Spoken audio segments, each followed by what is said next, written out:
Hi friends, welcome to our channel sewing stories by Vasundhara.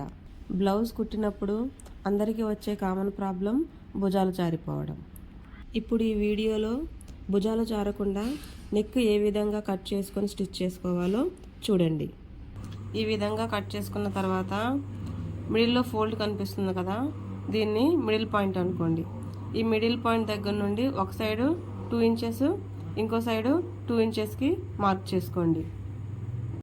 ఈ విధంగా mark చేసుకున్న తర్వాత వీపు వెడల్పు 6 ఇంచెస్ తీసుకుంటున్నాను. ఈ 6 ఇంచెస్లో 1/2 ఇంచ్ ఖర్చుకుపోతే 5.5 ఇంచు వీపు వెడల్పు వస్తుంది. కింది సైడు వీపు 6 ఇంచెస్ తీసుకుంటే పైన మెడ పొడవు 9.7 ఇంచెస్ వస్తుంది. ఈ 9.7 ఇంచెస్లో ఖర్చు 0.7 ఇంచెస్ పోతే మెడ పొడవు 9 ఇంచెస్ వస్తుంది. ఇప్పుడు కింది సైడు మెడ వెడల్పు 2.7 ఇంచెస్ దగ్గర మార్క్ చేసుకోండి. అదే 38-40 సైజు ఉన్న వాళ్ళు 3 ఇంచెస్ దగ్గరికి మార్క్ చేసుకోండి.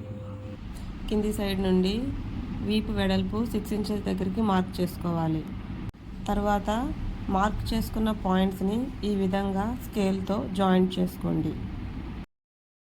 ఇప్పుడు కార్నర్స్ దగ్గర 1 ఇంచ్కి మార్క్ చేసుకోండి. తర్వాత ఈ విధంగా కర్వ్ షేప్లో గీసుకోండి.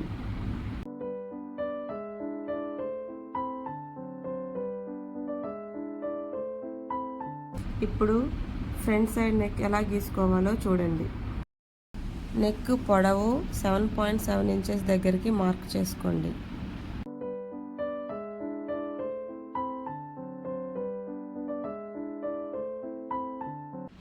నెక్ వెడల్పు 2 ఇంచెస్ దగ్గరికి మార్క్ చేసుకోండి. కింది సైడు నెక్ వెడల్పు 2.7 ఇంచెస్ దగ్గరికి మార్క్ చేసుకోండి. తర్వాత ఆ పాయింట్స్ని ఈ విధంగా స్కేల్తో జాయిన్ చేసుకోండి. ఇప్పుడు కార్నర్ దగ్గర నుండి 1.5 ఇంచ్ దగ్గరికి మార్క్ చేసుకోండి. తర్వాత ఈ విధంగా కర్వ్ షేప్లో గీసుకోండి.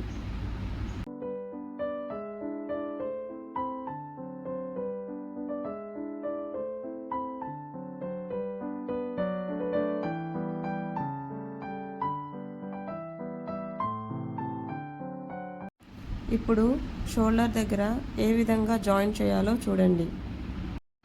నెక్కి లోపల సైడు 0.7 ఇంచెస్ దగ్గరికి మార్క్ చేసుకోండి. ఇప్పుడు హ్యాండ్ జాయిన్ చేసే సైడు 0.5 ఇంచెస్ దగ్గరికి మార్క్ చేసుకోండి. ఇప్పుడు స్కేల్తో ఈ విధంగా గీసుకోండి. తర్వాత గీసుకున్న ఈ లైన్ మీద ఈ విధంగా కుట్టుకోండి. అంతే అండి. ఈ విధంగా కుట్టుకుంటే షోల్డర్ జారకుండా ఉంటుంది. మీరు కూడా ఒకసారి ఈ విధంగా ట్రై చేయండి. ఈ వీడియో మీకు నచ్చినట్లయితే ఈ వీడియోని లైక్ చేయండి, షేర్ చేయండి, ఈ ఛానల్ని సబ్స్క్రైబ్ చేయండి.